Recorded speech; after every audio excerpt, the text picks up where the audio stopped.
இதுவாகுது sir, wire பிடிங்கி பிடிங்கி பிடிங்கி சொல்றது செட் ஆக மாட்டேங்குது. என்னால் ப்ளூடூத் வாங்கிக்கலாமான்னு ஒரு யோசனை சார். ப்ளூடூத்து ரேட் அதிகம். எவ்வளோ சார் வரும்? 8 ரூபா வரும் சார்.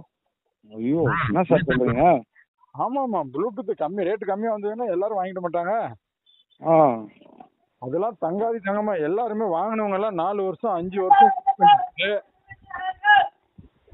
எனக்கு வந்து L0 க்ளோஸ் பண்ணவும் எனக்கு 5 வருஷமா யூஸ் பண்றேன் சார். எனக்கு ப்ளூடூத்தே தான் வேணும்னு பாருங்க, அமௌண்ட் கட்டிட்டு வெயிட் பண்றாங்க ஒருத்தர். இப்பதான் 10 L1 சேல் ஆயிடுச்சு. இப்ப ஆர்டர் கொடுத்துட்டு வெயிட் பண்றாங்க 2-3 பேர். நல்ல குவாலிட்டியா இருக்கும் சார் அது. சார் இதுல பில்லிங் வருது, அதுங்க மிஷின் இருக்கு. அது 15,000 இருக்கு. எப்படி சார் அது? அது 15,000. அதே ப்ளூடூத் தான். கீழே ஃபிங்கர் வச்சோன்னா மேல பில்லு வரும். அந்த இது உங்களுக்கு பேங்க் பிசிலாம் வச்சிருப்பாங்கல்ல, பேப்பர் வாங்கிக்கலாம். ஆனா ரோல் நமக்கு எல்லா கடையிலையும் கிடைக்கிறது. 2 இன்ச்சு ரோல். இல்லை சார், அப்படிதான் பில்லு தான் சார் கொடுக்கணும் எல்லாருக்கிட்டையும். நம்ம ப்ராப்பராக பண்ணணும்னு பண்ணேன். நீங்கள் அட்வான்ஸை கேட்க கேட்க உங்களுக்கு ரேட்டு காஸ்ட் மாறும். அதுதான் இது டிஃப்ரென்ஸ்.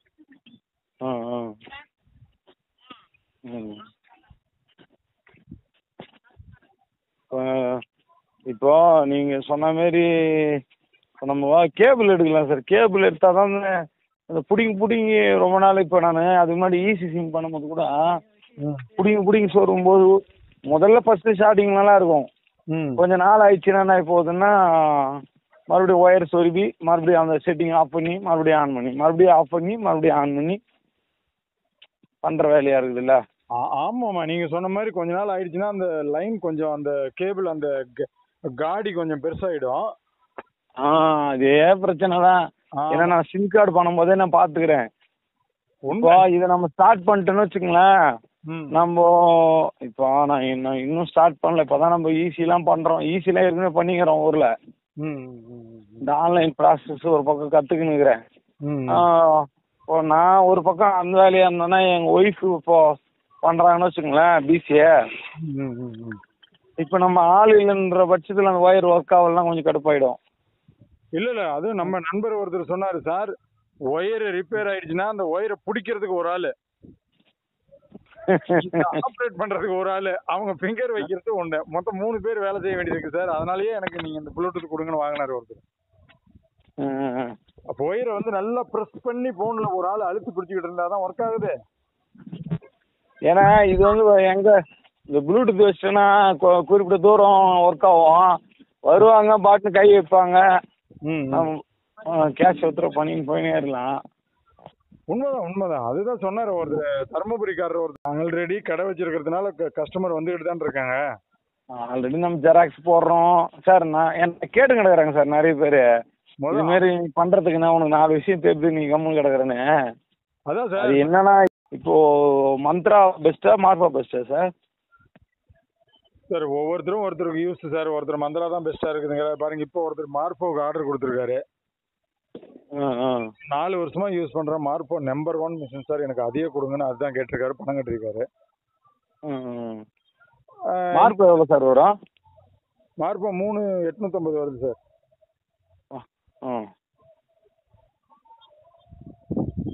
அதாவது இது மந்த்ரா 3 வருது. இதுக்கு அதுக்கும் வித்தியாசம் சார்? வித்தியாசம்லாம் ஒன்றும் இல்லை சார், பிராண்டட் தான். பிராண்டு வேற, சைஸ் சின்னதாக இருக்கும், பிராண்டு வேற. இந்தியா மேக் இல்லை, மார்போ வந்து கொரியா மேக்கு. அதுக்கு தான் நான் இப்போ பில் எடுத்து கொடுக்குறதோட பண்ணலாமா? ஏன்னா எப்படின்னு யோசிக்கிறேன். எப்படி சார் பார்க்கலாம் உங்களை பொறுத்த வரைக்கும் பில்லு பண்ணணும்? ஏன்னா நான் இருக்கிறதுல உங்ககிட்ட சொல்லிட்டேன், ஃபைனல் பண்ண வேண்டியது உங்கள் கையில் தான் இருக்கு. இல்லை சார், அப்படி இல்லை சார். இப்போ நீங்கள் அந்த சந்தேகம் உங்களுக்கு இருந்தால் நேராக மந்த்ராவுக்கு வந்துருங்க, வேற எதுவும் யோசிக்க வேண்டாம்.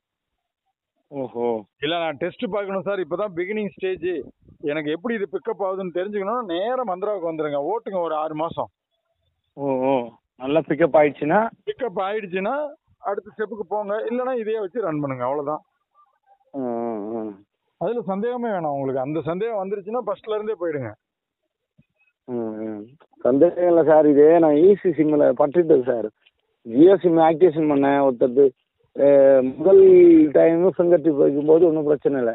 ரெண்டாவது டைம் வைக்கும்போது நீங்கள் சொன்னீங்களா அதுமாரி தான் ஆயிடுச்சு. 2 பேர் பிடிக்கிறேன். இல்லை, ஒயர் கம்ப்ளைண்ட் அது வரதான் செய்யும். அது ஒயரில் உள்ளது மேக்ஸிமம். அது மார்போவில் அப்படி வந்துச்சு உங்களுக்கு? மார்போவில் தான் அந்த ஒயர் பிடிங்க சொன்னாவே அந்த பிரச்சனை வந்துருந்து. ஓ, செல்லுக்கும் அந்த கனெக்ஷனுக்கும் உள்ள இடத்துல இல்லையா? அந்த மாதிரி டைம் வரப்ப நீங்க அந்த செல்லுல உள்ள அந்த பின்னை மாத்தினா சரியா இருந்திருக்கும்னு நினைக்கிறேன். ஓஹோ, அது கூட மாத்திக்கலாம்ல? அப்போ அப்போ சரிங்க சார். நீங்க ஐடி ஒன்று போட்டுருங்க. நீங்க இந்த கம்மியான பட்ஜெட்லேயே பண்ணுங்க. நீங்கள் சொன்ன மாதிரி கீழே வந்து தான் மேலே போகணும், மேலே வந்து கீழே வரக்கூடாது. நீங்களும் உண்மைதான். நான் அதுதான் சொல்லுவேன். பிகினிங்ல வரவங்க ஐயா நீங்க எடுத்த உடனே நான் கடை தரக்கிறேன்னு சொல்லிட்டு மொத்த பொருள் வாங்கி வச்சா ஓடாது. எடுத்த உடனே மேலே போகாதீங்க. அது வந்து நல்லது இல்லை. சின்ன சின்ன இன்வெஸ்ட்மெண்ட்ல ஒரு பெரிய பிசினஸ் பண்ண வரீங்க. சின்ன இன்வெஸ்ட்மெண்ட்ல வாய்ப்பு இருக்கு. சின்ன இன்வெஸ்ட்மெண்ட்ல தொடங்குங்க. எப்படி பிக்கப் ஆகுதுன்னு பார்த்துட்டு அடுத்ததுக்கு போங்கன்னு தான் சொல்லுவோம். தப்பு கிடையாது. இப்போ நல்லா பரவாயில்லப்பா, இந்த ஊர்ல இன்னைக்கு ஒரு 1000 ரூபாய்க்கு சரக்கு வாங்கி வச்சோம், ஒரு 800 ரூபா சரக்கு போயிடுச்சு, பரவாயில்ல, நாளைக்கு ஒரு 2000 ரூபாய்க்கு வாங்கலாங்கிறது ஒரு நியாயம். நம்ம எடுத்த உடனே 5000 ரூபாய்க்கு வாங்கி வச்சுட்டு 800 ரூபாய்க்கு தான் போனுச்சுன்னா நமக்கு அது எப்படி இருக்கும்? என்னடா 5000 ரூபாய்க்கு வாங்கி வச்சிருக்கிறோம், ஒரு 2000 ரூபாய் சரக்கு போயிருந்தா பரவாயில்ல, 800க்கு தான் போகுதுன்னு யோசிப்போம்ல. அதுவே 1000 ரூபாய்க்கு வாங்கியிருந்தோம்னா 800 ரூபாய்க்கு போச்சுன்னா 200 ரூபாய் சரக்கு தான் மீதி இருக்கும். அப்ப அது நமக்கு பெருசா பரவாயில்லன்னு தான் தோணும். அதனால இது நீங்க பிகினிங்ல இது பண்றது பெட்டர் தான். மந்திராவே போகும் 3000 ரூபாய் மிஷின் அதுலேயே ஸ்டார்ட். சரிங்க சார், நான் பேமெண்ட் அனுப்புகிறேன் சார். நீங்கள் ஜிபே நம்பர் சொல்லுங்கள். ஏன்னா உங்கள் வழிக்கு வரத்தான் அது இனிமேல் கரெக்டாக இருக்கும். Okay sir. நீங்கள் சொல்லிட்டீங்களா, அன்றைக்கிலேருந்து எனக்கு ஐடியா வந்துருச்சு. அவங்க அதில் வந்து பார்த்தீங்கன்னா பிரிண்ட் எடுத்து கொடுக்குறாங்க. நம்ம பிரிண்ட் எடுத்து கொடுக்கல.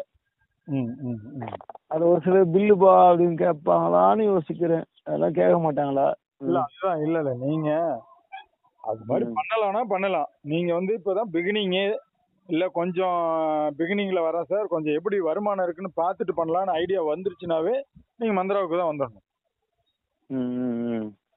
மந்திராவிலேருந்து 3000லேருந்து தான் மேலே போகணும். 15000 ரூபா மிஷினுங்கிறது இருக்கிறதுலே ஹையஸ்ட் மிஷின் அதுதான். அதுக்கு மேலே மிஷின் கிடையாது. அதுக்கு மேலே போனால் 25000 ரூபாயில இருக்கு. அந்த மிஷின் நீடே கிடையாது எனக்கு தெரிஞ்சு. அதை நான் பெரும்பாலும் ரெக்கமெண்ட் பண்ணுறது இல்லை. அது இந்த பிஸ்னஸ்லேயே இருந்து பல வருஷமா இருந்து, சார் 100% நஷ்டம் இல்லை, சூப்பராக இருக்கு, நான் அடுத்த கட்டத்துக்கு அப்கிரேட் ஆகணும்னு நினைக்கிறவங்க இதில் சம்பாரிச்சு அந்த மிஷினை அப்டேட் பண்ணலாம். போகக்கூடாது. அதனால இப்போ அதெல்லாம் நம்ம ரெக்கமெண்டடே இல்லை. ஸ்டார்டிங் எடுத்தா 3000 ரூபா மிஷின் போதும்னு தான் நான் சொல்லுவேன். சரிங்க சார். இப்போ எனக்கு அந்த இது இப்போ மிஷின் சொன்னீங்களா, அது பேர் என்ன சார்? இது இப்போ இந்த 5000 மிஷின் மாடல் சொன்னீங்களா, செக் பண்ணி பாருங்க. நீங்கள் நம்ம 4 மிஷின் சொல்ல பாருங்க. மந்திரா 3000 ப்ளூடூத் டிவைஸ் போட்டீங்க பாருங்க, அதையும் பார்த்துருக்குறேன். மற்றவங்க என்ன சொல்றாங்கன்றதையும் பார்க்குறேன். நமக்கு ஒரு கருத்து புரியும்ல அதில். உண்மைதான் உண்மைதான் உண்மைதான். அதையும் பார்க்குறேன். அதே போல் இந்த 15000 மிஷின் சொன்னீங்களே, அது வந்து பால்கான், அதோட பேர் பால்கான். ப்ளூடூத் பயோமெட்ரிக் டிவிஷன் போட்டிங்கன்னா வரும். Bluetooth biometric. ஆமாம், அதோட இது ரெட் கலரில் தான் இருக்கும். நான் உங்களுக்கு இமேஜ் முதலீடில் தான் ஸ்டார்ட் பண்ணணும், தப்பே கிடையாது. நீங்கள் மந்திராவில் ஸ்டார்ட் பண்ணுங்க, இல்லை அதிகபட்சம் மார்போவில் ஸ்டார்ட் பண்ணால். அதே மாதிரி கேஷ் எவ்வளோ சார் கையில் வச்சுக்கணும்? நம்ம பொதுவாக எவ்வளோ ரொட்டேஷனுக்கு வச்சுக்கணும்? இப்போ பைசா எடுக்க வராங்கல்ல கஸ்டமரு, ஒரு பைசா எடுக்க வராங்க, டெபாசிட் பண்ண வராங்கன்னா நம்ம அக்கௌண்ட்லேருந்து நம்ம இது ஃபினோடைய வாலண்ட்லேருந்து தானே நம்ம ட்ரான்ஸ்ஃபர் பண்ண போகிறத. எப்படி சார் இது? இப்போ நீங்கள் பணம் எடுக்க வராங்கன்னா கையில் கொடுக்கணும் அவங்களுக்கு. எடுக்க வராங்கன்னா கையில் கொடுக்க போகிறோம். அது வந்து நம்மளுடைய ஃபினோ பேங்க் அக்கௌண்ட் மாரி கிரெடிட் ஆகுமா, இல்லை வேலண்ட் மாரி கிரெடிட் ஆகுமா சார்? இது பேங்க் அக்கௌண்ட் தான் உங்களுக்கு கொடுப்பாங்க. அதுக்கான ஒரு ஐடி மாதிரி வரும், அது உள்ளதான் இருக்கும் அந்த அக்கௌண்ட். ஓஹோ, merchant account. Yes, merchant account. ஆனா இப்போ ஒரு ஒரு நாளைக்கு வந்து மினிமம் எவ்வளோ சார் நம்ம வச்சுக்கணும் ரொட்டேஷன் அமௌண்ட்டு எவ்வளோ வச்சுக்கினா நமக்கு பெனிஃபிட்டாக இருக்கும்? இருக்கோ அதுக்கு தகுந்த வருமானம் வரும் சார். எவ்வளோ இருந்தாலும் பண்ணலாம். 5000 ரூபா இருந்தால் கூட போதும். 5000 ரூபா இருந்தால் எப்படி சார்? 5000 தான் 50 ரூபா தான் வரும். 5 பேர் பண்ணா கூட. இதுதான் சொல்றேன், எவ்வளவு இருக்கோ அதுக்கான வருமானம் வரும்னு சொல்றேன்.